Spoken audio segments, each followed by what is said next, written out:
سفید لباس والی لڑکی چاہیے مجھے۔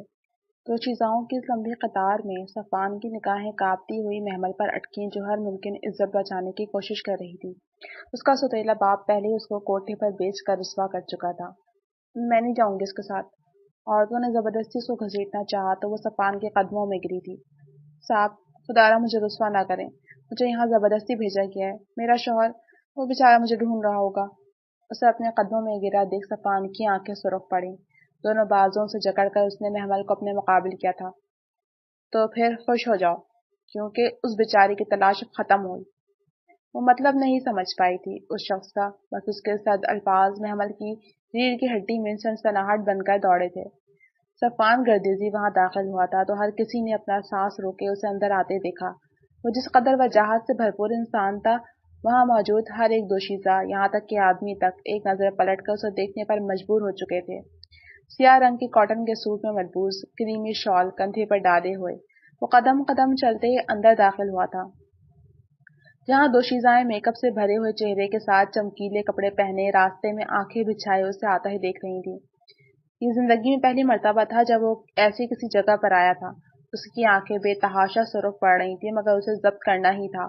قدم قدم چلتے ہوئے قیمتی نفیس صوفوں میں سے ایک کا انتخاب کرتے اس پر بیٹھ چکا تھا، جبکہ اس کے ساتھ موجود 2 باڈی گارڈ اس کے آس پاس ٹھہرتے ہوئے اپنے چہرے کا رخ دوسری جانب موڑ چکے تھے۔ ارے صاحب جی، لگتا ہے آپ یہاں پہلی مرتبہ آ رہے ہیں۔ ہمیں آپ کی خدمت کا موقع دیں گے تو یقین مانیں آپ ہر روز ہی یہاں آنے کو مچل اٹھیں گے۔ آخر کو تہمینہ بائی کا کوٹھا کوئی چھوٹی بات تھوڑی ہے۔ صفوان گردیزی کی چال ڈھال دیکھ کر تہمینہ بائی چلتے چلتے اس تک آئی تھی اور پھر ایک ادا سے ہاتھ لہراتے ہوئے یوں گویا ہوئی جیسے وہ آج ہی 18 سال کی کوئی دوشیزہ ہو، جبکہ اس کی بات پر صفوان گردیزی کی آنکھیں مزید سرخ پڑی تھیں۔ اپنی آنکھیں اٹھا کر سامنے ٹھہری ہوئی اس 45 سالہ ادھیڑ عمر عورت کو دیکھا جو میک اپ سے بھرے ہوئے چہرے کے ساتھ بھڑکیلی سرخ رنگ کی ساڑی پہنے ہوئے اس کی خوش آمد میں لگی تھی۔ میرا وقت برباد مت کرو، لڑکیاں بلاؤ۔ سرد سے لہجے میں بولتے وہ پیچھے صوفے سے ٹیک لگا کر ایک ٹانگ پر ٹانگ رکھ کر بیٹھا تھا، جبکہ اسے خراب موڈ کے ساتھ دیکھتے تہمینہ بائی نے جلدی جلدی ہاتھ ہلاتے ہوئے پیچھے موجود لڑکیوں کو بلایا تھا، جہاں لڑکیاں قطار در قطار اس کے سامنے آن ٹھہری تھیں۔ وہ تقریباً 10 لڑکیاں تھیں جو تراش خراش کے ساتھ نہایت خوبصورت دکھائی دے رہی تھیں۔ تمام لڑکیاں ایک سے بڑھ کر ایک تھیں اور اس پر ان لڑکیوں کی رعنائیاں چھلکاتے وجود جو باریک کپڑوں سے واضح تھے۔ ان میں صرف ایک لڑکی ایسی تھی جس نے سفید پاؤں کو چھوتا ہوا فراک پہن رکھا تھا، جس کی آستینیں کلائیوں تک آتی تھیں۔ شاید گلا قدرے گہرا تھا جس پر وہ دوپٹہ اپنے گرد لپیٹے ہوئے خود کو چھپانے کی بھرپور کوشش کر رہی تھی۔ ہلکے سے میک اپ میں سجا ہوا اس کا چہرہ نہایت دلکش دکھائی دے رہا تھا۔ سرخ کپکپاتے لب وہ بار بار کاٹتے اپنی پلکوں کو جھپکاتے آنسوؤں کو مزید بکھرنے سے روک رہی تھی۔ صاحب، یہ ہمارے کوٹھے کے نہایت نایاب نگینے ہیں، ابھی ابھی لائے گئے ہیں، پہلے آپ کی خدمت میں پیش کیے گئے ہیں۔ آپ کو شکایت کا کوئی بھی موقع نہیں ملے گا، بس آپ ایک مرتبہ ہاتھ رکھ کر تو دیکھیں۔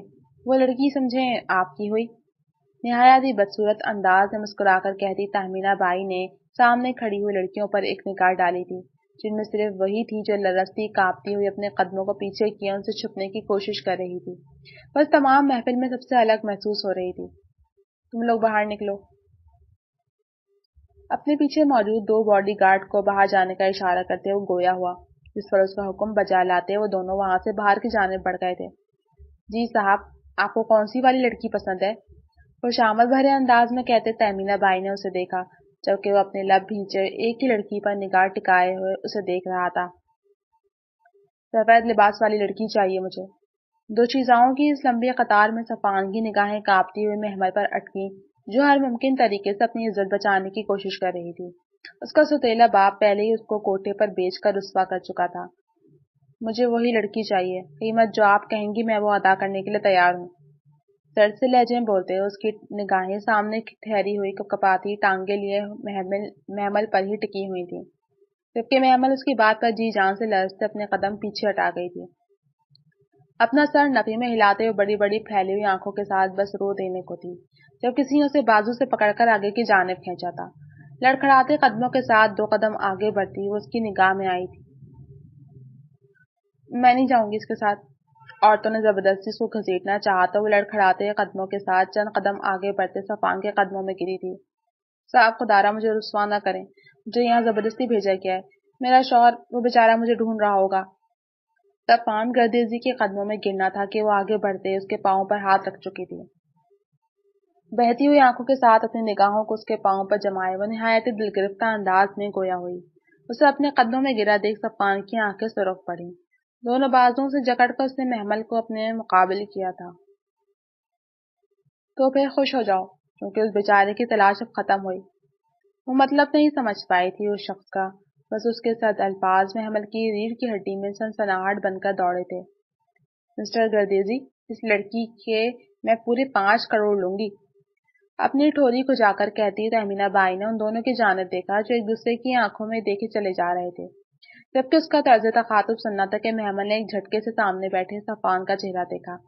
وہ اس کا وہی بیچارہ شوہر تھا جو اسے یہاں بچانے کے لیے موجود تھا۔ صفان، دھیمے لہجے میں اس کا نام لبوں سے سرگوشی مانند ادا ہوا، جس پر صفان گردیزی اپنے دانت پیستے اسے ایک جھٹکے سے اٹھا کر اپنے سینے میں چھپا چکا تھا۔ اپنی شال اتار کر اسے کندھوں پر ڈالتے ہوئے اس کا سر تک اس میں چھپا چکا تھا۔ مل جائیں گے۔ جیب سے ایک سیاہ رنگ کا کارڈ نکال کر اس کی جانب بڑھاتے وہ نیچے جھک کر محمل کو اپنی باہوں کے حصار میں تھامتے ہوئے باہر کی جانب اپنے قدم بڑھا گیا، جبکہ وہاں موجود ہر ایک انسان نے اسے رشک بھری نظروں سے دیکھا تھا۔ وہ پہلی تھی جو اس کوٹھے سے باعزت طریقے سے باہر نکل رہی تھی۔ پہلا خریدار اس کا شوہر تھا، مگر وہاں موجود باقی لوگ یہ نہیں جانتے تھے کہ اس کی آزمائش ابھی شاید شروع ہی ہو رہی ہے، یا پھر آزمائشوں کی گھڑی اس کے شوہر کے آنے کے ساتھ ہی ختم ہو چکی ہے۔ ظہیر، تم یہ کیا کہہ رہے ہو؟ خدا کا خوف کھاؤ، تم میری بچی کے بارے میں ایسا کیسے کر سکتے ہو؟ وہ تمہاری بھی بچی ہے، تمہارا مجھ سے نکاح ہوا ہے، سگے نہ صحیح مگر سوتیلے تم اس کے باپ ہو۔ پھٹی پھٹی آواز میں کہتی شازیہ بیگم نے سامنے ٹھہرے اپنے شوہر کی جانب دیکھا، جس کے سر پہ کوئی جن سوار ہو گیا تھا۔ وہ اس سے کیسی بہکی بہکی باتیں کر رہا تھا۔ تم خاموش رہو بے وقوف عورت، ساری زندگی تم نے میرے نصیب پر اپنے نصیبوں کی سیاہی ملتے ہوئے مجھے 2 کوڑی کا محتاج کیا ہے، اور اب تم چاہتی ہو کہ میں تمہاری اس بچی کو جو ہمیں ذرا سا فائدہ پہنچانے کی کوشش کر رہی ہے میں اسے یوں یہاں سے جانے دوں؟ ہرگز بھی نہیں۔ اگر تمہیں میرے نکاح میں میرے پاس رہنا ہے تو اس کی صرف اور صرف یہی شرط ہے، نہیں تو جس لمحے تم نے میری اس بات سے انکار کیا اگلے لمحے میں تمہیں طلاق دے کر یہاں سے چلتا کروں گا۔ تم اور تمہاری بیٹی دونوں سڑکوں پر بیٹھ کر بھیک مانگنا، میں پھر دیکھتا ہوں کہ تم اپنی بیٹی کی عزت کی حفاظت کس طرح کرتی ہو، بے وقوف عورت۔ بالوں کو اپنی مٹھی میں دبوچ کر کہتے ظہیر فیروز نے اسے جھٹکے سے نیچے فرش پر پھینکا تھا، جبکہ چھلتی ہوئی کوہنیوں کے ساتھ وہ بے بسی سے بس اپنے شوہر کا چہرہ دیکھ کر رہ گئی تھی۔ ہرگز بھی نہیں، میں تمہیں اپنی بیٹی کو ہاتھ بھی نہیں لگانے دوں گی۔ تو تمہاری سگی بیٹی نہ صحیح مگر رشتے میں تمہاری بیٹی ہی لگتی ہے، اور سوچو اگر کوئی تمہاری سگی بیٹی ہوتی تو تم اسے کیا یوں ہی کسی کو بیچنے کی بات کرتے؟ میں تمہیں ایسا بالکل نہیں کرنے دوں گی۔ وہ ویسے تو ڈرپوک عورت تھی، نہ جانے آج کیسے اپنی بیٹی کے لیے ان کے لبوں سے الفاظ نکل آئے تھے، جبکہ ظہیر کا یہ الفاظ سننا تھا کہ وہ غصے سے پاگل ہوتا ہوا پاس پڑا ڈنڈا اٹھا کر اس کے اوپر برس پڑا تھا۔ چیختی چلاتی شازیہ بیگم نے اپنا بچاؤ کرنے کی بھرپور کوشش کی تھی، مگر سامنے کھڑا انسان شاید ذہنی مریض تھا جو مسلسل اس پر ڈنڈے برساتے ہوئے اسے اپنے تابع کرنا چاہتا تھا۔ وہ میرے ٹکڑوں پر پل رہی ہے، وہ میرا دیا ہوا کھا رہی ہے، میں جو چاہوں گا اس کے ساتھ کروں گا۔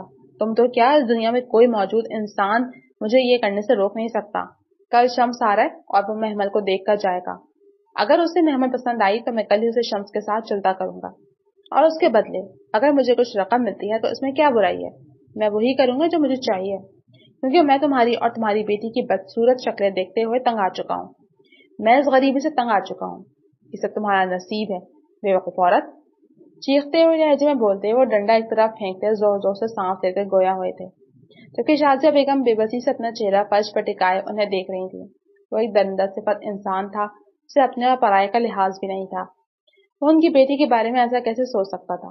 اگر محمل کی جگہ ان کی اپنی بیٹی ہوتی تو کیا وہ اس کے ساتھ بھی ایسا ہی کرنے کا سوچتا؟ ہرگز بھی نہیں۔ وہ اپنی بیٹی کے بارے میں ایسا سوچ بھی نہیں سکتی تھی۔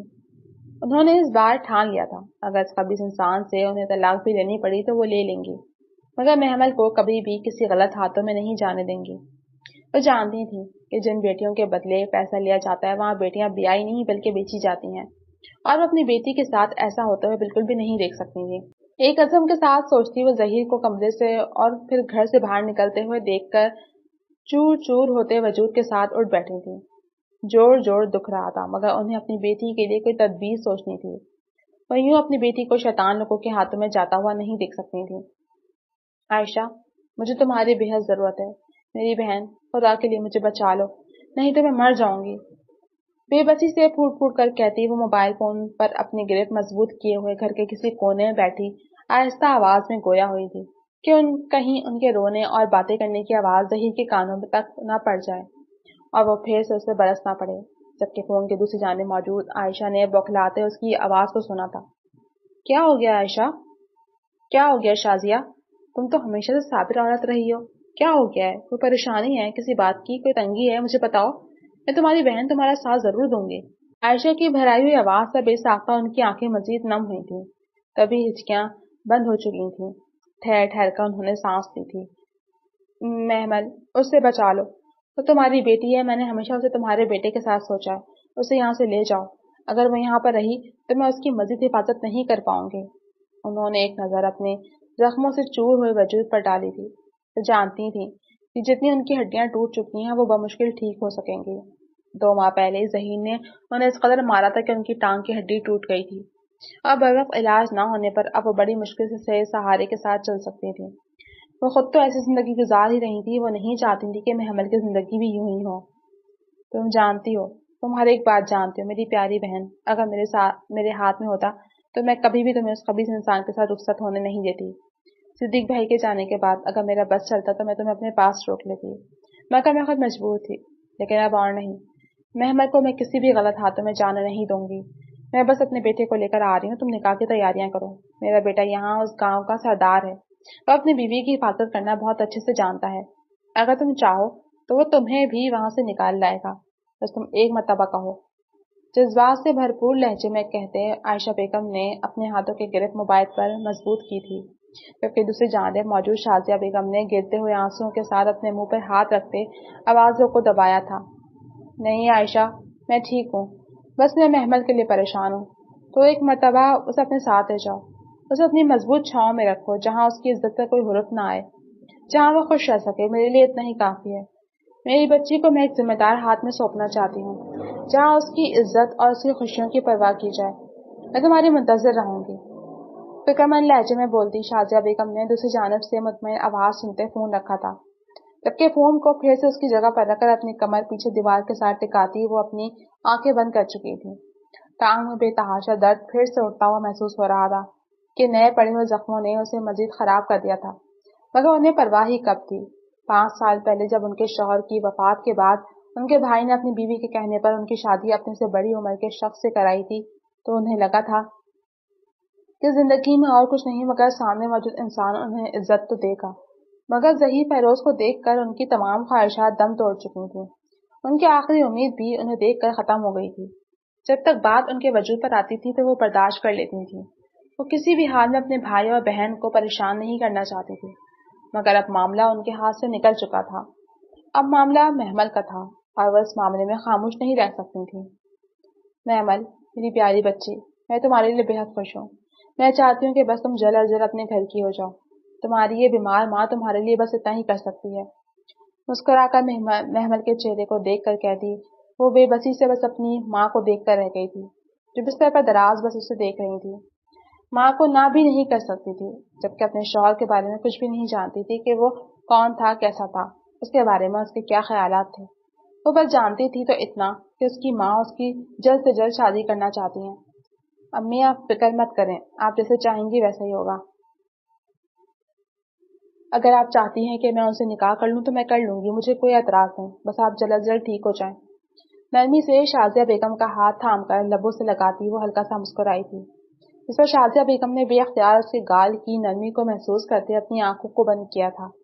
جو حقیقت وہ جانتی تھی، محمد اس سے انجان تھی، اور اس کا یہ انجان رہنا ہی اس کے حق میں بہتر تھا۔ بس جلد از جلد وہ آ کر محمد کو لے جائے اپنے ساتھ، ہمیشہ ہمیشہ کے لیے، تاکہ ان کی پیاری سی بچی کسی آزمائش کا شکار نہ ہو۔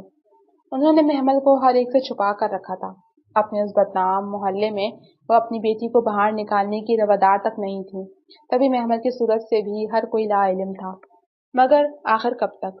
ان کی وہ پیاری سی محمل اب 18 سالہ دوشیزہ بن چکی تھی، اور انہیں کسی بھی حال میں محمل کو ایک مضبوط سہارا دینا تھا۔ وہ اپنی محمل کو یوں بے آسرا نہیں چھوڑ سکتی تھی، جبکہ جانتی تھی کہ پیچھے کتنے بھیڑیے اس کے منتظر تھے۔ کیا آپ کو یہ نکاح قبول ہے؟ نکاح کے ادا کیے جانے والے الفاظ پر وہ جو اپنی ہی دنیا میں گم تھی اچانک سے ہوش میں لوٹتے اپنا سر ازبات میں ہلایا تھا۔ جی مجھے قبول ہے، دھیمی آواز میں بولتی ہوئی وہ اپنے ہاتھوں کی لرزاہٹ کو ایک دوسرے میں الجھاتی قابو کرنے کی کوشش کر رہی تھی مگر ناکام تھی۔ ذہن بھٹکتے ہوئے کہیں اور جا رہا تھا، جبکہ وہ بے بسی سے اپنے لب کاٹ کر رہ گئی تھی۔ گھونگھٹ کی اوٹ میں سامنے بیٹھے سفید کاٹن کے سوٹ میں ملبوس اس انسان کا چہرہ دیکھنا چاہتا جو دوسری طرف اپنا چہرہ کیے ہوئے اس سے اوجھلتا۔ اس کا چہرہ تک نہیں دیکھ پائی تھی، بس نام معلوم تھا، وہ نام ہمیشہ ہمیشہ کے لیے اس کے ذہن میں نقش ہو کر رہ گیا تھا۔ صفوان گردیسی، اس کا شوہر، اس کا محافظ۔ اسے یہی بتایا گیا تھا کہ نکاح ہونے کے فوراً بعد ہی اسے رخصت ہو کر صفوان کے ساتھ جانا ہوگا، مگر سامنے سے اپنی جگہ سے اٹھ کر باہر کی جانب جاتے ہوئے دیکھتے وہ بس اپنے لب کاٹ کر رہ گئی تھی۔ بے چینی بھری آنکھوں کے ساتھ اپنا چہرہ موڑتے اپنی ماں کی جانب دیکھا جو لڑکھڑاتے ہوئے قدموں کے ساتھ اس کے ساتھ بیٹھی ہوئی اس کا ہاتھ مضبوطی سے تھامے ہوئی تھی۔ فکر مت کرو، وہ جلدی آ جائے گا، اسے کسی ضروری کام سے جانا پڑ رہا ہے، وہ تمہیں کل آ کر اپنے ساتھ لے جائے گا، کوئی بہت ضروری معاملات ہو گئے ہیں، نہیں تو وہ ایسے نہیں جاتا۔ دھیمی آواز میں بولتے وہ نرمی سے اس کا ہاتھ تھپتھپاتے اسے سمجھانے کا اشارہ کر چکی تھی، جس پر وہ بھی کچھ سمجھتے ہوئے اپنا سر اس بات میں ہلا گئی تھی۔ اس کے لیے تو یہی اچھی بات تھی کہ اس کا نکاح ہو چکا تھا اور بہت جلد اس کا شوہر اسے اس ماحول سے باہر نکال لے جائے گا، مگر اس کی ماں کا کیا؟ اس کی ماں اس کے جانے کے بعد بھی ایسی ذلت بھری زندگی گزارتی رہے؟ نہیں، وہ جیسے اپنے شوہر کے پاس جاتی پہلی بات ہی اسے یہاں سے نکال کر لے جانے کی کرتی۔ اس نے یہ ذہن میں سوچ لیا تھا، مگر شاید نصیب کو کچھ اور ہی منظور تھا۔ وہ ابھی ابھی اپنے کمرے میں داخل ہوئی تھی جب اس نے اپنے کپڑے بھی تبدیل نہیں کیے تھے۔ سفید رنگ کے سوٹ میں سر پر سرخ دوپٹہ اوڑھے وہ اس وقت نہایت دلکش دکھائی دے رہی تھی۔ جب کمرے کا دروازہ کھول کر اس کا وہ سوتیلا باپ ظہیر فیروز کمرے میں داخل ہوا تھا۔ میری پیاری سی بیٹی کیا کر رہی ہے؟ لبوں پر مسکراہٹ لیے کہتا وہ قدم قدم بڑھتے ہوئے اس کی جانب آیا تھا، جبکہ وہ اچانک سے اسے کمرے میں داخل ہوتا دیکھ کر بوکھلاتے ہوئے دوپٹے کو ہاتھ میں تھامے اپنا سر اسے ڈھک گئی تھی۔ میں سونے کی تیاری کر رہی تھی، اپنی انگلیوں کو مروڑ کر کہتی وہ اپنا سر نیچے جھکایا اپنے قدموں کو پیچھے گھسیٹ گئی تھی۔ جب وہ قدم قدم بڑھتے ہوئے اس کے بےحد نزدیک آن ٹھہرا تھا، تم کل چلی جاؤ گی رخصت ہو کر اس گھر سے، تو چلو میں تمہیں باہر گھما کر لاتا ہوں۔ وہ کیا ہے نا، پہلے کبھی بھی مجھے یہ موقع نہیں ملا تو اب سوچ رہا ہوں کہ تمہارے ساتھ اچھے سے پیش آیا جائے۔ مسکرا کر کہتے وہ اسے بازو سے تھامے اپنی جانب کھینچ چکے تھے، کیونکہ وہ بوکھلاتے ہوئے بس ان کے چہرے کو دیکھتے اپنی نگاہیں جھکا گئی۔ مجھے کہیں نہیں جانا، گھبرائے ہوئے لہجے میں بولتے وہ ایک جھٹکے سے اپنا ہاتھ ان کے ہاتھ سے چھڑاتے پیچھے ہٹی تھی، جبکہ قدم اپنے بستر کی جانب بڑھائے تھے۔ نہ جانے اس کی ماں کہاں رہ گئی تھی۔ اس نے پلٹ کر دروازے کی جانب بھی دیکھا تھا۔ اس کی ماں ہمیشہ اس کے ساتھ ہی آ کر سوتی تھی جب ظہیر فیروز رات کے اس وقت تک باہر نکل چکا ہوتا تھا، مگر آج وہ نہیں آئی تھی، آج وہ آئی نہیں رہی تھی۔ نہ جانے آج کیا ہو گیا تھا۔ ماں کا انتظار کر رہی ہو؟ لبوں پر زہر خون مسکراہٹ لیے وہ آگے بڑھتے اس کے بازو کو اپنی وحشت ناک گرفت میں تھام چکے تھے، جبکہ محمل کو اپنی سانس حلق میں اٹکتی دکھائی دے رہی تھی۔ نہیں نہیں، سرپٹا کر کہتے وہ اپنی گھبراہٹ کو چھپانے کی بھرپور کوشش کر رہی تھی، مگر چونکہ وہ اس میں اناڑی تھی تو ظہیر فیروز نے لبوں پر مسکراہٹ لیے اسے دیکھا۔ میں جانتا ہوں، مگر کیا ہے نا، تمہاری ماں تمہیں بچانے کے لیے نہیں آ سکیں گی۔ میں نے انہیں نیند کی 2 گولیاں دے کر لمبی اور پرسکون نیند سونے کے لیے ان کے کمرے میں بند کر دیا ہے۔ اب وہ تمہیں بچانے کے لیے نہیں آ سکتی، تو یہاں صرف تم ہو اور میں، اس لیے شرافت سے جیسا بول رہا ہوں ویسا کرو، میرے ساتھ چلو۔ لبوں پر بڑی سی مسکراہٹ سے شروع کر کے کہتے ہوئے آخر تک آتے آتے ان کی مسکراہٹ کرختگی میں تبدیل ہو چکی تھی، جبکہ محمل کے چہرے کا رنگ اچانک سے اڑتے ہوئے سفید پڑا تھا۔ سانسیں بے اختیار خشک ہوئیں تو ایک جھٹکے سے خود کو چھڑانے کی کوشش کی تھی، مگر ظہیر فیروز کا چہرے پر پڑنے والا تماچا بے ساختہ تھا۔ تبھی وہ لہرا کر بستر پر گری تھی، جب آگے بڑھتے ہوئے مٹھی میں اس کے بال تھامتے اسے اپنے ساتھ گھسیٹ کر کھڑا کر چکے تھے۔ تمہاری ماں ہیں ہی ایسی کہ زبان کی بات انہیں سمجھ نہیں آتی جب تک کہ ہاتھ نہ چلانے پڑے۔ تم دونوں ہی جب تک مجھ سے مار نہ کھا لو، تم دونوں کی عقل ٹھکانے نہیں آتی۔ نہ جانے 4 جماعتیں پڑھ کر تم لوگوں نے ایسے کون سے تیر مار لیے ہیں کہ خود کو برتر سمجھنے لگ گئی ہو، جو خود کے فیصلے کر سکتی ہو۔ اسے بالوں سے مضبوطی سے دبوچ کر ایک جھٹکے سے آگے دھکیلتے وہ گویا ہوئے تو محمل اپنے بالوں میں اٹھتی ہوئی درد کی ٹیسے لیے بہتے آنسوؤں کے ساتھ اس کمرے سے نکلی تھی۔ ایک نظر اپنی ماں کے کمرے کے جانب بھی ڈالی جہاں باہر تالا لگا ہوا دکھائی دے رہا تھا۔ بے اختیار دل سے آہ اٹھی تھی، نہ جانے یہ غلیظ انسان اب اس کے ساتھ کیا کرتا۔ کاش کہ اس کا باپ حیات ہوتا تو آج اسے یہ سب کچھ دیکھنا نہ پڑتا، اسے اتنی ذلت نہ برداشت کرنی پڑتی۔ دل نے خدا کے بعد اپنے شوہر کو پکارا تھا تو وہ بے بسی سے اپنی آنکھیں بند کر گئی۔ اس کے بعد اسے کچھ ہوش نہیں تھا، گردن پر کوئی چپتی ہوئی چیز محسوس ہوئی تھی اور اس کا ذہن تاریکی میں ڈوبتا چلا گیا تھا۔ میں نے کچھ نہیں کیا، میں نے سچ میں کچھ بھی نہیں کیا، میں نہیں جانتی کہ یہ سب کچھ میرے ساتھ ہی کیوں ہوا، میں سچ مچ میں کچھ بھی نہیں جانتی۔ اسے خود کو کار میں بٹھاتا ہوا دیکھ کر وہ کشمکش کا شکار ہوتے نہایت ہی دھیمی آواز میں بولی تھی، جبکہ بے بسی سے اپنے لب کاٹ کر اپنا چہرہ نیچے جھکایا تھا۔ اگر اس کا شوہر تھا تو اسے صفائی دینی چاہیے تھی، اسے صفائی دینی بنتی بھی تھی، کہیں وہ اسے ایسی غلیظ جگہ سے چھڑانے کے بعد چھوڑ تو نہیں دے گا نا۔ یہ خیال اس کے دل میں عجیب سے وہم اور خدشات کو جنم دے رہا تھا جب ایک جھٹکے سے وہ اس کے ساتھ آ کر بیٹھا، اس کی کلائی کو تھام کر اپنی جانب کھینچا تھا۔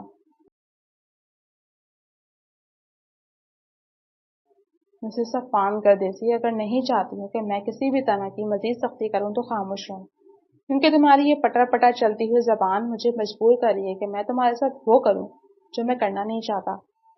غصے سے سرخ پڑتی ہوئی آنکھوں کے ساتھ کہتے اس نے اپنی آنکھیں میچ کر خود پر ضبط رکھنے کی ناکام کوشش کی تھی، مگر ابھی وہ اسے جس جگہ سے لے کر آ رہا تھا وہاں اپنی عزت کو دیکھتے ہوئے اس کا خون کھول رہا تھا۔ اس کا بس نہیں چل رہا تھا کہ اس انسان کے ٹکڑے ٹکڑے کر دے جس کی وجہ سے اس کی عزت اس غلیظ جگہ تک پہنچی تھی۔ اس کی سرد سی آواز سنتی وہ بے بسی سے اپنا چہرہ جھکا کر اپنے دونوں ہاتھوں میں چہرہ تھامے پھوٹ پھوٹ کر روئی تھی۔ اسے سمجھ نہیں آ رہا تھا کہ آخر وہ کرے تو کیا کرے۔ شاید اس کا شوہر اتنی بدتر جگہ سے لانے کے بعد اسے چھوڑ دے گا، شاید وہ اسے گھر جا کر اس کی ماں کے حوالے کرنے کے بعد طلاق دے دے گا۔ ہاں، اس کی قسمت میں یہی تھا۔ جن لڑکیوں نے کوٹھے کا منہ دیکھ لیا وہ بھلا کہاں سکون سے عزت کی زندگی گزار سکتی تھیں۔ اور پھر اس نے سن رکھا تھا کہ صفوان گردیزی اپنے علاقے کا جانا مانا سردار تھا، وہ ایک عزت دار انسان تھا جو غیرت مند بھی تھا۔ وہ بھلا اپنی بیوی کا ایسا کردار کیسے برداشت کر سکتا تھا؟ اور گاڈ سیک، تم رونا بند کرو گی؟ دھاڑتی آواز میں کہتے وہ ایک ہاتھ کی مٹھی بے دردی سے کار کے شیشے پر مارتے گویا ہوا، جبکہ وہ اس کی آواز پر اچھلتی اپنی سانسیں تک روک چکی تھی۔ پھیلی ہوئی آنکھوں کے ساتھ اس کے سرخ پڑتے چہرے کو دیکھتے وہ دونوں ہاتھ لبوں پر جمائے ہوئے دروازے سے جا لگی تھی۔ واپسی کا راستہ جیسے تیسے کٹا تھا، جبکہ وہ تو پورے راستے روتی ہوئی آئی تھی۔ اسے نہیں معلوم تھا کہ اس وقت صفوان گردیزی کے تاثرات کیا تھے۔ وہ بس اپنا چہرہ ہاتھوں میں چھپائے خاموش آنسو بہا رہی تھی۔ گاڑی ایک جھٹکے سے رکی تو اس کا پورا وجود بھی ساکت ہوا تھا۔ آنکھیں کھول کر اپنی ماں کا وہ چہرہ دیکھنے کی ہمت خود میں نہیں کر پا رہی تھی۔ جب صفوان گردیزی ایک جھٹکے سے اپنی جگہ سے اٹھا تھا اور گاڑی کا دروازہ کھول کر باہر اترتے ہی ایک جھٹکے سے واپس بند کیا تھا، وہ اپنی جگہ پر ہنوز قائم رہی تھی۔ دل ہلکے ہلکے کپ کپا رہا تھا۔ ماں کے سامنے یوں اجڑی حالت میں جانے کا خیال ہی دل میں عجیب سے خدشات سر اٹھا رہے تھے۔ جب اس کی طرف کا دروازہ کھلا اور کسی نے اسے بازو سے تھام کر اپنی جانب کھینچا تھا، صفوان گردیزی کے چوڑے سینے میں سماتے ہوئے اپنی آنکھیں ایک جھٹکے سے کھولے سامنے کھڑی صفوان گردیزی کا سرخ پڑتا چہرہ دیکھ رہی تھی۔ صفوان! بے اختیار اس کا نام لبوں سے برآمد ہوا تھا، جبکہ صفوان اسے کندھے سے تھام کر چند قدم آگے بڑھا تھا۔ جب اس نے نگاہیں اٹھا کر دیکھی تھی تو سامنے ہی سرخ حویلی اسے دکھائی دی تھی، یعنی کہ وہ اسے اس کی ماں کے پاس دوبارہ نہیں چھوڑنے آیا تھا، یعنی کہ وہ اسے اپنی بیوی کا عہدہ دینے کے لیے تیار تھا۔ بے یقینی تھی جو اس کی آنکھوں میں پھیلتی چلی گئی تھی۔ کوئی انسان، ایک غیرت مند انسان، کیا اتنا بھی رحم دل ہو سکتا تھا کہ اپنی عزت کو ایسا دیکھنے کے باوجود بھی اسے قبول کر لے؟ بے اختیار اس کی آنکھوں میں آنسو آئے تھے، تبھی سر جھکا کر اپنے لبوں کو کاٹ گئی تھی۔ ارے تم میری بہو کو لے آئے؟ نرم مسکراہٹ سے کہتی ہوئی عائشہ بیگم قدم قدم چلتے ہوئے اس کے نزدیک آن ٹھہری تھی، جبکہ اس کے سر سے چند نوٹ بارتے ہوئے ساتھ ٹھہری ہوئی ملازمہ کو تھما چکی تھی۔ میری بہو پہلی مرتبہ گھر آئی ہے، میں اس کے لیے کچھ کر بھی نہیں سکی۔ یہ صدقے کے پیسے کسی غریب کو دے دینا تاکہ میری بہو خوشی خوشی یہاں اپنی نئی زندگی شروع کر سکے۔ مسکرا کر کہتی ہوئی عائشہ بیگم نے نرمی سے محمل کا ہاتھ تھام کر اپنے ساتھ لیے آگے بڑھی تھی، جبکہ اس نے پیچھے پلٹ کر صفوان گردیزی کو دیکھا تھا، جو سرخ پڑتے چہرے کے ساتھ اسے خود سے دور جاتے ہوئے دیکھ رہا تھا۔ کیا وہ اس کے ساتھ نہیں آئے گا؟ کیا وہ اسے صرف حویلی چھوڑ کر واپس چلا جائے گا؟ ہاں وہ اسے قبول کرتا بھی تو کیسے؟ ایک ایسی لڑکی جس کا باپ اسے کوٹھے پر بیچ کیا ہو، وہ ایسی لڑکی کو بھلا اپنی بیوی کے طور پر کیسے قبول کر سکتا تھا؟ شاید ماں کے دباؤ پر یا پھر معاشرے کے دباؤ پر اسے یہاں لے تو آیا تھا، مگر ایک بیوی کے طور پر اسے ایسے قبول کرنا شاید ممکن نہیں تھا۔ لب کاٹ کر عائشہ بیگم کے ساتھ آگے بڑھتی وہ دل میں خدشات لیے ہوئے تھی۔ رات بہت دیر تک بھی وہ اپنے کمرے میں واپس لوٹ کر نہیں آیا تھا تو وہ بے بسی کی انتہا پر پہنچتی ہوئی دونوں بازوؤں کو گھٹنے کے گرد لپیٹ کر اپنا چہرہ اس کے اندر چھپاتے ہوئے پھوٹ پھوٹ کر رو دی تھی۔ اس کا کوئی قصور نہیں تھا، مگر یہ بات صرف وہ جانتی تھی۔ وہ واپس نہیں جانا چاہتی تھی، وہ اپنی ماں کی تکلیف کا سبب نہیں بننا چاہتی تھی، وہ ایک طلاق کا داغ لیے ہوئے طلاق یافتہ نہیں کہلانا چاہتی تھی۔ اس کا کوئی قصور نہیں تھا۔ کیا زندگی اس پر مہربان نہیں ہو سکتی تھی؟ بے شمار خیالات ذہن میں آتے اسے مزید بدگمان کر رہے تھے۔ تبھی کمرے کا دروازہ کھلا تھا اور وہ قدم چلتے ہوئے اندر داخل ہوا تھا۔ روتے اس کے بھرائے ہوئے وجود کے ساتھ اسے دروازہ کھلنے اور قدموں کی آواز سنائی نہیں دی تھی۔ تبھی سرخ پڑتی آنکھوں کے ساتھ اسے دیکھتا وہ ایک ہاتھ سے کنپٹی سے ہلاتے اس کے قریب آن پہنچا تھا۔ رو کیوں رہی ہو؟ اپنی آواز کو حتی الامکان نرم رکھنے کی کوشش کرتے ہوئے گویا ہوا کہ محمل اپنا سانس تک روک گئی تھی۔ بے بسی سے اپنے لب کاٹتی وہ لرز رہی تھی۔ سر اٹھا کر اسے دیکھنے کی ہمت خود کے اندر نہیں تھی۔ نہ جانے کب وہ 3 الفاظ بول کر اسے یہاں سے چلتا کرتا۔ میں نے پوچھا ہے رو کیوں رہی ہو؟ اب کی مرتبہ اس کی آواز نرم ہوئی تھی، جبکہ اس کے سامنے بیٹھ کر اس کا چہرہ دونوں ہاتھوں میں تھامتے وہ اسے اوپر اٹھا گیا تھا۔ جب لمبی گھنی پلکیں کھولتے وہ اسے بھیگی ہوئی آنکھوں کے ساتھ دیکھ رہی تھی۔ وہی آنکھیں سیاہ آنکھوں سے ٹکرائی تھیں تو دل ایک پل کے لیے ساکت ہوا تھا۔ میں قسم کھا کر کہہ سکتی ہوں میں نے کچھ بھی نہیں کیا۔ میں وہاں جان بوجھ کر نہیں گئی تھی۔ میں نے کوئی غلط قدم نہیں اٹھایا، نہ کوئی غلط کام کیا ہے۔ وہ بابا نے مجھے اٹک کر کہتی وہ بھی ہچکیاں بھرتے اسے دیکھ رہی تھی کہ سفان گردی زینت کی سرخ پڑتی رنگت کو دیکھا تھا، اس کے ہچکولے کھاتے وجود کو۔ تبھی نرمی سے اسے تھام کر اپنے سینے سے لگا گیا تھا۔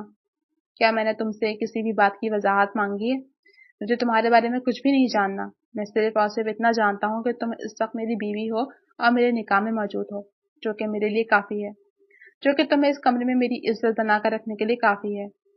نرم آواز میں کہتے وہ آہستہ آہستہ اس کے بالوں کو سہلاتے اسے پرسکون کرنے کی کوشش کر رہا تھا، جبکہ وہ دھڑکتے ہوئے دل کے ساتھ اس کی دھڑکنوں کو اپنے کان کے نیچے بجتا ہوا محسوس کرتے اپنے ہاتھ اسے گرد لپیٹ گئی تھی۔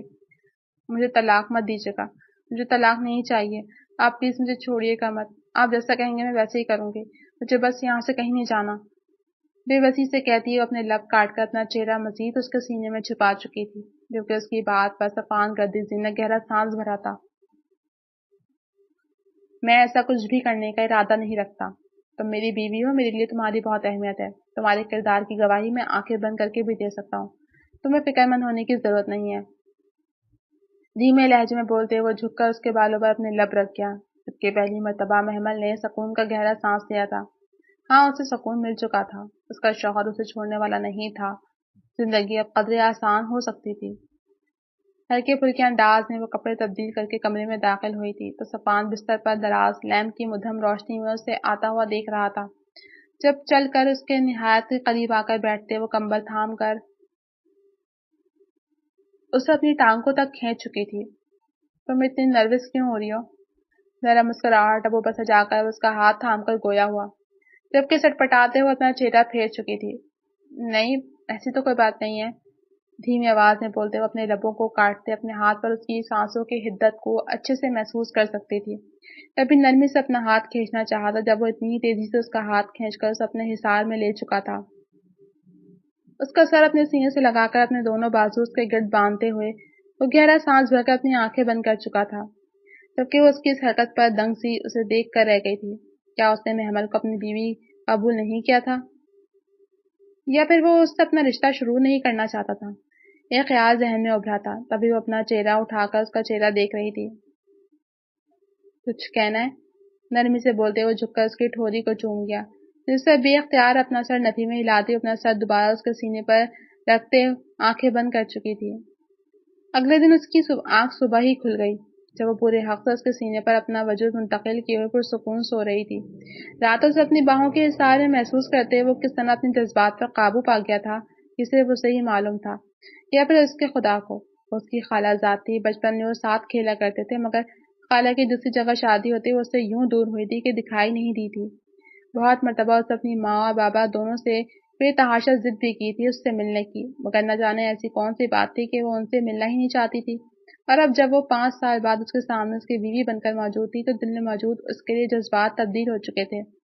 اتنا سب کچھ ہو جانے کے باوجود بھی وہ یہ جانتا تھا کہ اس کی محمل کا کردار کتنا پختہ ہے، وہ کتنی معصوم اور شفاف ہے۔ وہ آج بھی یہ بات اچھے سے جانتا تھا۔ جھک کر اپنے لب اس کی ناک پر رکھتے وہ گہرا سانس کھینچتے اس کا سر تکیے پر منتقل کر چکا تھا۔ کچھ دیر اس کے چہرے پر جھک کر نقوش کو دیکھتے وہ مسکرا کر اٹھ بیٹھا۔ بالوں میں ہاتھ پھیرتے وہ اٹھ کھڑا ہوا تھا۔ پلٹ کر ایک نگاہ اس کی جانب بھی ڈالی تھی جو پرسکون نیند سو رہی تھی۔ ارے بچے، یہ کیا ہولیا بنائے پھر رہی ہو تم؟ نئی نویلی دلہن ہو، اچھا سا جا کر تیار ہو، میک اپ کرو۔ ماشاءاللہ سے تمہارا شوہر سردار ہے، اگر تم اس کے دل سے تیار نہیں ہوگی تو خوش کیسے دکھائی دو گی؟ شاباش، جا کر لباس پہن کر تیار ہو جاؤ۔ شوہر کو ہمیشہ خوش ہو کر اور سچ کر ملا کرتے ہیں، جس سے وہ ہمیشہ راضی رہتا ہے اور تمہاری طرح سے اس کا دھیان نہ بھٹکے۔ مسکرا کر بولتی عائشہ بیگم نے اسے دیکھ کر کہا، جو لان کے سادہ سے سوٹ میں ملبوس ان کے پاس آ کر بیٹھی تھی، کیونکہ اس نے ایک نگاہ یہاں سامنے بیٹھی اپنی خالہ پلس ساس پر اور دوسری نظر اپنی جانب ڈال چکی تھی۔ اسے اسی طرح کے کپڑوں کی عادت تھی، مگر اپنی ساس کا حکم بھی تو نہیں ٹال سکتی تھی۔ وہ مسکرا کر اٹھ کھڑی ہوئی۔ جی خالہ، میں کپڑے ابھی تبدیل کر کے آتی ہوں۔ چاہت تو اسے بھی تھی اپنے شوہر کے سامنے خوبصورت لگنے کی، تب دل سے مسکراتے ہوئے اپنے کمرے کے جانے پڑ گئی۔ اسے اپنی عادت سے زیادہ اب اپنے شوہر کے بارے میں سوچنا چاہیے تھا۔ کبرٹ کھولتی وہ ہلکا سا مسکرائی تھی کہ وہاں موجود رنگ برنگے کپڑے اس کے منتظر تھے۔ تبھی اس میں سے ایک سرخ رنگ کے فراک کا انتخاب کرتے ہوئے باتھ روم کے جانے پڑ گئی۔ کچھ ہی دیر بعد آئینے کے سامنے کھڑے ہو کر اپنے چہرے پر ہلکا ہلکا میک اپ کرتے ہوئے لبوں پر بڑی سی مسکراہٹ لیے اپنا عکس دیکھ رہی تھی۔ تھوڑی سی تراش خراش کے بعد وہ اتنی نکھر کر سامنے آئی تھی کہ خود سے خود ہی شرمائی چلی جا رہی تھی۔ اگر اس کا شوہر اسے اس طرح سجے ہوئے دیکھ لیتا تو کیا وہ اس کی تعریف کرتا؟ بلا شبہ وہ تعریف کی حقدار تو تھی۔ مکمل تیار ہو کر وہ کمرے میں یہاں سے وہاں ٹہلتے اس کے منتظر تھی۔ جو صبح کا گیا ہوا کب سے کمرے میں لوٹ کر ہی نہیں آیا تھا۔ وہ سب سے پہلے اپنی تیاری اسے دکھانا چاہتی تھی جو آکے نہیں دے رہا تھا۔ تبھی کمرے کا دروازہ کھلا، وہ سفید رنگ کے سوٹ میں ملبوس قدم قدم چلتے ہوئے اندر داخل ہوا تھا۔ اپنے دھیان میں اس نے ایک نگاہ سامنے اٹھائی تھی تو اس کے قدم زمین پر پتھر ہوئے تھے۔ بے اختیار نگاہ اس کے چہرے سے پھسلتے ہوئے اس کے وجود کا طواف کر گئی تھی، کیونکہ اس کی نگاہیں محمل کے سرخ رنگ سے سجے ہوئے لبوں پر آن اٹکی تھیں اور وہاں سے ہٹنے سے انکاری تھیں۔ وہ اتنی خوبصورت لگ رہی تھی۔ دونوں کے دل بے اختیار ہو کر دھڑکے تھے تو صفان گردیزی اپنی نگاہیں چرا گیا تھا۔ نگاہیں چرا کر اپنے قدموں کو آگے کے جانے بڑھا گیا، جبکہ محمل پیچھے دھڑکتے ہوئے دل کے ساتھ بس اسے جاتا ہوا دیکھ رہی تھی۔ اس نے ایک مرتبہ بھی اس کی جانب پلٹ کر دوسری نگاہ ڈالنا گوارا نہیں کیا تھا اور نہ ہی اس کے لبوں سے اس کے لیے کوئی تعریف برآمد ہوئی تھی، جس پر وہ اپنے لب کاٹتی اپنی آنکھیں جھکا گئی۔ بے اختیار آنکھیں نم ہوئی تھی تو وہ تیز سے قدم بڑھاتے ہوئے کمرے سے باہر نیچے عائشہ بیگم کے پاس بڑھ گئی تھی۔ اگر وہ یہاں مزید رکتی تو بے اختیار ہو کر آنسو بہنے لگتے۔ اس کے بعد وہ کتنی ہی مرتبہ اس کے سامنے آیا تھا مگر نگاہیں اٹھا کر دوسری مرتبہ اس پر ڈالنے کی ضرورت نہیں سمجھی تھی۔ اس پر سارا دن جلتی کرتی برا سا منہ بنا کر رہ گئی تھی۔ دل بھاری ہوا تھا تو بار بار آنکھیں نم ہو رہی تھیں، مگر وہ اپنے لبوں پر مسکراہٹ سجائے ہوئے تھی۔ رات کو کمرے میں داخل ہوئی تو دل نہایت ہی برا ہو رہا تھا۔ تبھی بغیر اس کی پرواہ کیے وہ سادہ سا سوٹ لیتے باتھ روم کی جانے پڑ گئی۔ اپنا تمام غصہ کپڑوں اور میک اپ پر نکالتے ہوئے چہرہ رگڑ رگڑ کر دھو کر واپس کمرے میں داخل ہوئی تھی۔ دھلے ہوئے چہرے کے ساتھ وہ کپڑے تبدیل کیے باتھ روم سے باہر آئی۔ جب بستر پر دراز وہ دونوں ہاتھ سر کے پیچھے رکھے ہوئے اسے ہی تپش لیے نظروں سے دیکھ رہا تھا۔ ہلکے سے قدم ڈگمگائے تھے مگر خود پر ضبط رکھتی مضبوطی سے اپنے قدموں کو آگے بڑھا گئی۔ بستر کی جانب کھڑی ہو کر اپنی انگلیوں کو مروڑتے ہوئے اس کے چہرے کو دیکھ رہی تھی۔ کیا ہوا ہے، کوئی مسئلہ ہے کیا؟ نرم آواز میں بولتے وہ اس کی جانب اپنا ایک ہاتھ بڑھا گیا، جبکہ بوکھلا کر وہ اپنا دل تھام کر اپنا ہاتھ اس کے ہاتھ پر رکھ چکی تھی۔ نہیں، ایسی تو کوئی بات نہیں ہے۔ نہایت دھیمی آواز میں اس کی آواز برآمد ہوئی، مگر اس کے نرم لہجے میں بے اختیار آنکھیں پھر سے نم ہوئی تھیں۔ سارا دن وہ کس قدر اسے نظر انداز کیے ہوئے تھا اور اب یوں بن رہا تھا جیسے اس سے زیادہ پیارا شوہر کسی کا ہو ہی نہیں۔ جب ایک جھٹکے سے اس کے ہاتھ کو کھینچ کر اپنے اوپر لیتا ہوا وہ اس کی کمر کے گرد اپنے بازو باندھ گیا تھا۔ صفان بوکھلا کر کہتے وہ اس کے سینے پر ہاتھ رکھے اس کا چہرہ دیکھ رہی تھی، جہاں اس کی نگاہیں تپش لیے ہوئے محمل کے وجود کو جھلسا رہی تھی۔ کیا ہوا؟ تمہیں کیا لگتا ہے سارا دن جو تم میرے لبوں سے تعریف کی منتظر رہی ہو، کیا مجھے وہ محسوس نہیں ہوا؟ میں ہر ایک لمحہ یہ انتظار کرتا رہا کہ کب تم مجھے تنہا میسر ہو کہ میں تمہیں یہ اچھے سے بتا سکوں کہ تم کس قدر خوبصورت لگ رہی تھی۔ اسے تم نے اچھا نہیں کیا، کم از کم وہ سرخ لپسٹک نہیں اتارنی چاہیے تھی، اسے میں اپنے انداز میں اتارنا زیادہ پسند کرتا۔ تپش بھری سانسیں اس کے چہرے پر چھوڑتے وہ اپنی ناک اس کی گردن سے رگڑتے ہوئے جذبات سے بھری آواز میں گویا ہوا تھا، ایسا مت کرو۔ بوکھلا کر کہتے وہ اس کے سینے پر ہاتھ رکھے اسے لبوں کے مزید قریب لے کر آنے سے روک گئی تھی۔ اسے کیسے معلوم تھا؟ بے اختیار اس کے گال سرخ پڑے تھے۔ میں کون ہوں؟ جذبات سے بوجھل آواز میں کہتے وہ اس کی گردن پر اپنے لب رکھ گیا، جس پر بے اختیار محمل کی انگلیاں اس کے سینے پر لرزی تھیں۔ صفان دھیمے لہجے میں اس کا نام پکارتے وہ اسے مسکرانے کا باعث بنی تھی۔ میرا تم سے رشتہ کیا ہے؟ مزید بھاری بوجھل آواز میں پوچھا گیا ایک اور سوال اس کی سانسیں حلق میں خشک کر گیا تھا۔ شوہر لڑکھڑا کر بولتے اسے جاندار انداز میں مسکرانے پر مجبور کر گئی تھی۔ تبھی ایک جھٹکے میں اسے بستر پر گراتے وہ اس کے اوپر سایہ فگن ہوا تھا۔ اسی لیے مجھے خود سے دور کرنے کی کوشش مت کرو، میں تمہارا شوہر ہوں، میں تم پر اختیار رکھتا ہوں۔ شاید تمہیں تھوڑی دیر پہلے مجھ سے یہی شکایت تھی کہ میں تم پر توجہ کیوں نہیں دے رہا، اب جب میں تم پر بھرپور طریقے سے توجہ دے رہا ہوں تو میرا ساتھ نبھاؤ۔ نرم مسکراہٹ سے کہتے وہ اس کے بازو کو تھام کر اپنی گردن کے گرد لپیٹ گیا کہ محمل رستے ہوئے دل کے ساتھ اپنی آنکھیں بند کر گئی تھی۔ اس کے جا بجا سفر کرتے ہوئے لبوں کو محسوس کرتے وہ اپنے دل کو کانوں میں دھڑکتا ہوا محسوس کر سکتی تھی۔ صفان ایک آخری سرگوشی تھی جو اس کا نام کی صورت لبوں سے برآمد ہوئی تھی، مگر جلدی وہ سرگوشی بھی معنی خیز سی خاموشی میں دم توڑ گئی تھی۔ چاند کی روشنی میں دو وجود ایک ہوئے تھے تو پریشانی کے بادل چھٹ چکے تھے۔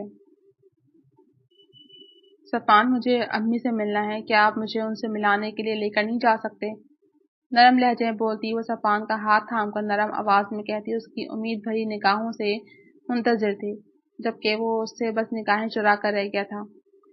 لے جاؤں گا پھر کبھی، آہستہ آواز میں کہتے اس کا ہاتھ تھام کر لبوں سے لگایا، جس پر وہ بے تحاشا سرخ پڑتی ہوئی نگاہیں جھکا گئی تھی۔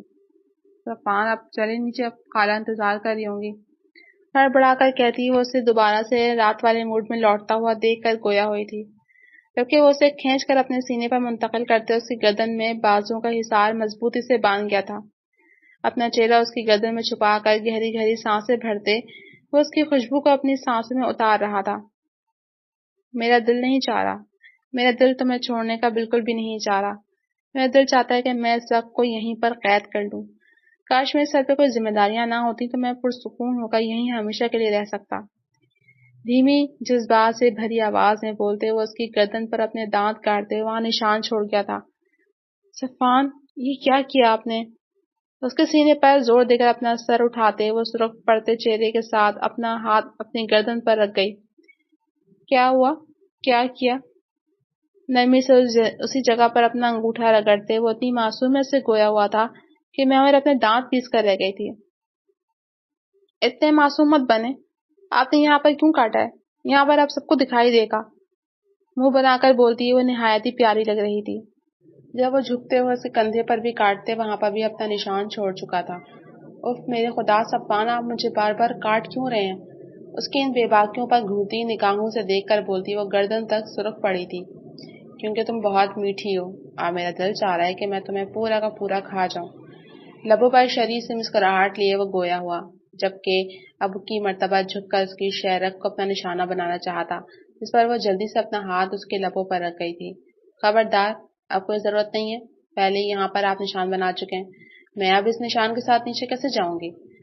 سخت پڑتے ہوئے چہرے کے ساتھ وہ اس کے لبوں پر ہاتھ رکھ کر اپنی آنکھیں بڑی بڑی کرتے ہوئے گویا ہوئی تھی، جبکہ صفان نے لبوں پر مچلتی مسکراہٹ کے ساتھ اسے دیکھا تھا۔ کیا مطلب ہے تم کیسے جاؤ گی؟ ارے بھائی، بیوی ہو تم میری، ویسے ہی جاؤ گی جیسے روز جاتی تھی، اور اب تو میری محبت کی نشانی تمہارے ساتھ ہے تو تمہیں تو خود پر فخر کرنا چاہیے۔ لب دبا کر بولتا وہ اسے چھیڑنے سے باز نہیں آیا تھا، جبکہ اس کی بے باک بات پر وہ اس کے سینے پر ایک دھپ رسید کرتی ہوئی اٹھ بیٹھی تھی۔ آپ نہایت ہی بے شرم ہے، مگر مجھے بہت شرم آتی ہے، میں یوں باہر نہیں جا سکتی۔ اپنے لب کاٹ کر بولتی وہ اس کی جانب دیکھ گئی، جو ایک کوہنی کے بل اوپر اٹھے ہوئے اپنا ہاتھ گال پر ٹکائے اسے ہی دیکھ رہا تھا۔ تو کس نے کہا ہے باہر جانے کے لیے؟ یہیں رہ جاؤ میرے پاس ہمیشہ کے لیے۔ نرم مسکراہٹ لبوں پر سجائے وہ اسے دوبارہ سے کھینچنے کے لیے اپنا ہاتھ بڑھا گیا، جب ایک جھٹکے سے نیچے اترتی ہوئی اس کی پہنچ سے دور ہوئی تھی۔ خبردار، کوئی ضرورت نہیں ہے، مجھے نیچے جانا ہے خالہ کے پاس۔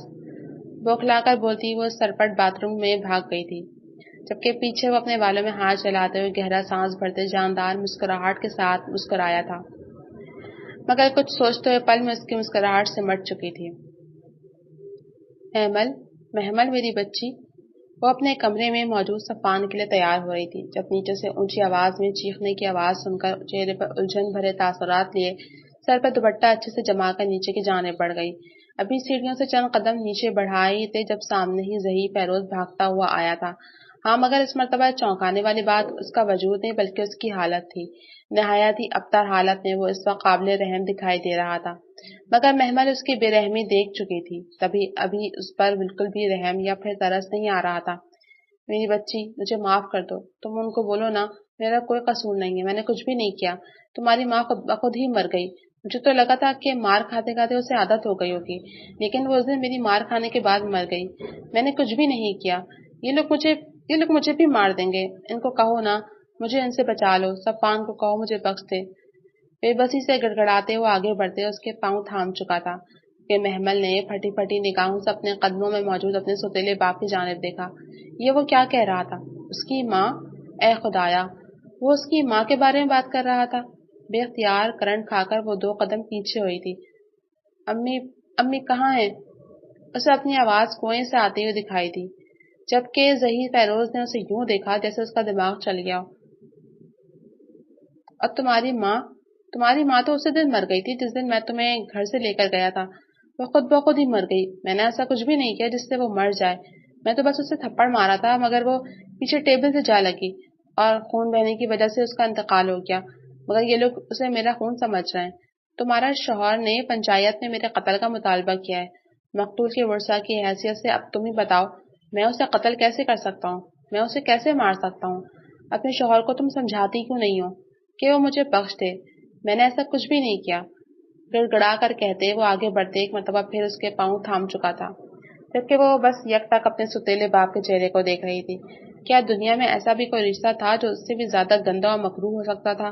وہ بے بسی سے بس سوچ کر رہ گئی، الفاظ ذہن میں جذب ہوئے تھے تو آنسو ٹپ ٹپ کرتے ہوئے آنکھوں سے بہے چلے جا رہے تھے، اور پھر وہ اپنے بال نوچتے دھڑم سے نیچے فرش پر آن گری تھی۔ امی، لبوں سے ایک آخری آہ نکلی تھی، اور پھر اس کا ذہن اندھیرے میں ڈوبتا چلا گیا۔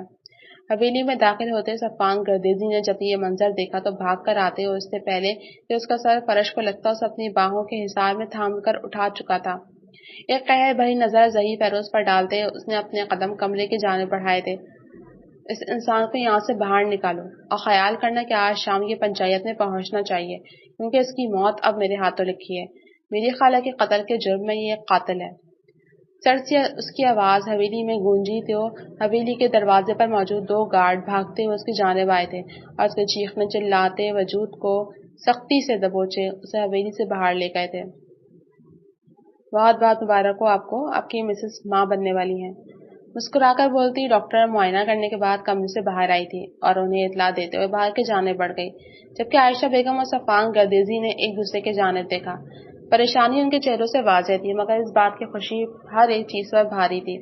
تبھی آگے بڑھتے ہوئے عائشہ بیگم نے اسے اپنے گلے سے لگایا تھا۔ مبارک ہو بیٹا، مگر یہ خبر اس طرح اس موقع پر محمل کیسے برداشت کرے گی؟ دھیمی آواز میں بولتی ہوئی وہ اپنی فکر بھی ساتھ جتا گئی تھی، جس پر وہ بھی فکر مندی سے بس ان کے چہرے کو دیکھتا رہ گیا۔ مجھے امید ہے اس خبر سے اسے کچھ سہارا ہوگا اور وہ اپنے غم سے جلد از جلد باہر نکلنے کی بھرپور کوشش کرے گی۔ نرمی سے بولتا ہوا وہ پلکیں جھپکائے گویا ہوا، جبکہ اندر سے لرز تو اس کا بھی وجود رہا تھا۔ وہ جانتا تھا کہ شازیہ بیگم کے انتقال کی خبر سن کر وہ ٹوٹ جائے گی، مگر یہ معلوم نہیں تھا کہ یہ خبر اسے اس طرح ان حالات میں سنائی دے گی۔ بے بسی سے اپنے بالوں میں ہاتھ پھیر کر وہ دروازہ کھولتے اندر داخل ہو چکا تھا۔ جہاں اس کی بیوی، اس کی حیات ایک ننھے سے وجود کو اپنے اندر سمیٹے ہوئے آنکھیں بند کیے سو رہی تھی۔ محمل نرم آواز میں بولتے اس کے نہایت قریب بیٹھتے اس کے بالوں میں ہاتھ پھیر گیا تھا۔ جب ایک جھٹکے سے اپنی آنکھیں کھولتی وہ اس کے ہاتھ کو اپنے اوپر سے جھڑک چکی تھی۔ خبردار، مجھے ہاتھ لگانے کی کوشش بھی کی تو میری ماں مر گئی اور آپ نے مجھے بتانا ضروری نہیں سمجھا؟ آپ نے مجھے ایک مرتبہ ان کا دیدار تک کرانا ضروری نہیں سمجھا؟ آپ نے ضروری نہیں سمجھا کہ مجھے بتائیں کہ وہ مر چکی ہیں؟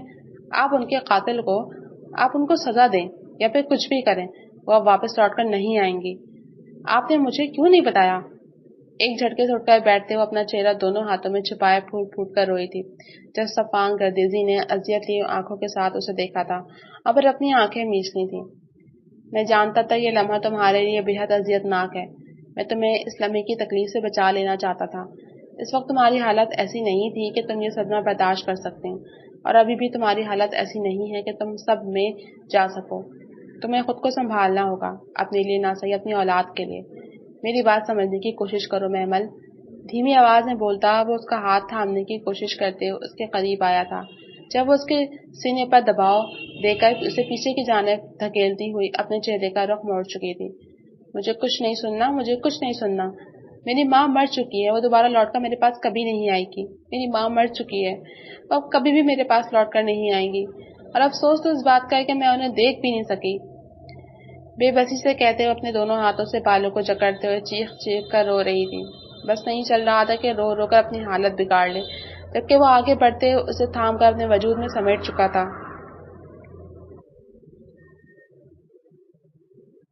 جس قدر وہ ٹوٹ اور بکھر رہی تھی وہ بس اسی لمحے سے ڈرتا تھا، اور آج یہ لمحہ اس کی آنکھوں کے سامنے اذیت ناک سانپ کی مانند اسے کاٹ رہا تھا۔ خدا کے لیے کھانا کھا لو محمل، تمہیں کھانے کی بے حد ضرورت ہے۔ اپنے لیے نہ صحیح اپنے بچے کے لیے کھانا کھا لو۔ بے بسی سے کہتی ہوئے عائشہ بیگم نے اس کے منہ کے سامنے نوالا کیا جس پر وہ اپنے چہرے کا رخ پھیر چکی تھی۔ مجھے کچھ بھی نہیں کھانا خالہ جان، نڈھال آواز میں بولتی وہ اپنی آنکھیں بند کر گئی۔ اس کا جسم سوکھ کر ہڈیوں کا ڈھانچہ ہو رہا تھا۔ آنکھوں کے تلے زرد حلقے اس کی اذیت کی گواہی دے رہے تھے، مگر وہ اس اذیت سے نکلنے کے لیے تیار ہی نہیں تھی۔ تبھی کمرے کا دروازہ کھول کر کوئی اندر داخل ہوا تھا۔ آپ چھوڑ دیں امی جان، میں خود کر لوں گا، نرمی سے بولتے وہ قدم قدم چلتے ہوئے اس کے بے حد نزدیک آیا تھا۔ جب اس کا ہاتھ تھام کر اسے کھڑا کرنے کی کوشش کی تھی جو اپنی خالی خالی آنکھیں اٹھاتے اس کی جانب دیکھ رہی تھی۔ چلو میرے ساتھ، خالہ جان سے تمہیں ملوانے کے لیے لے چلتا ہوں، نرمی سے بولتے وہ جھک کر اسے اپنی باہوں کے حصار میں تھامے باہر بڑھ گیا۔ اتنے دنوں بعد اب پھر سے اپنی ماں کا ذکر سنتے ہوئے اس کی آنکھیں برس پڑی تھی۔ کچھ ہی دیر بعد وہ دونوں قبرستان کے سامنے رکے تھے، جب اس کے کمزور اور لاغر وجود کو اپنے حصار میں تھامے وہ قبروں کے درمیان سے چلتا ہوا آگے آیا تھا اور ایک قبر کے پاس آن رکا تھا۔ وہ اس کی ماں کی قبر تھی، تاریخ، نام اور ولدیت کے ساتھ ہی لکھی ہوئی۔ جب وہ ایک جھٹکے سے قبر کے قریب بیٹھی تھی اور پھر اس مٹی کی قبر کو تھام کر اس سے لپٹتے ہوئے یوں روئی تھی جیسے وہ اس کی ماں ہو۔ کافی دیر بعد جب اس کا دل ہلکا ہو چکا تو اس نے اپنی آنکھیں اٹھاتے ہوئے اپنے شوہر کو دیکھا۔ وہ سرسے میں کتنا اسے نظر انداز کر چکی تھی۔ تبھی وہ پنجوں کے بل اس کے قریب آن بیٹھا تھا۔ تمہاری امی یہاں ہر ایک پریشانی سے دور چلی گئی ہیں، وہ ایک اچھی جگہ پر ہیں، اگر تمہیں یوں پریشان دیکھیں گی تو وہ بے حد پریشان ہوں گے۔ تم فکر مت کرو، ہم اپنی بیٹی کا نام خالہ کے نام پر رکھیں گے تاکہ وہ ہمیشہ تمہارے پاس موجود رہیں۔ ویسے بھی پنچایت نے آج تمہارے سوتیلے باپ کو قتل کرنے کا حکم دیا ہے، کیونکہ اس نے زبردستی خالہ کے سر پر مارتے ہوئے انہیں قتل کیا ہے، اور بہت جلد اس حکم پر عمل درآمد بھی ہو جائے گا۔ اب بس تمہیں اپنا اور ہمارے بچے کا خیال رکھنا ہے، باقی سب چیز میں سنبھال لوں گا۔ نرمی سے جھک کر اس کا ماتھا چومتے ہوئے اپنی باہوں کے حصار میں تھامے ہوئے اٹھ کھڑا ہوا تھا، جبکہ قدم قدم باہر کے جانے بڑھاتے ہوئے وہ اب قدرے ہلکا محسوس کرتے اس کے کندھے سے اپنا سر ٹکا چکی تھی۔ ختم شد۔ جی تو فرینڈس، اس کہانی کا اختتام یہاں پہ ہو جاتا ہے۔ کیسی لگی آپ کو یہ کہانی؟ کمنٹ سیکشن میں اپنی رائے کا اظہار ضرور کیجیے گا۔ جلد حاضر ہوں گی نئی اسٹوری کے ساتھ، تب تک کے لیے مجھے دیجیے اجازت۔ اللہ حافظ۔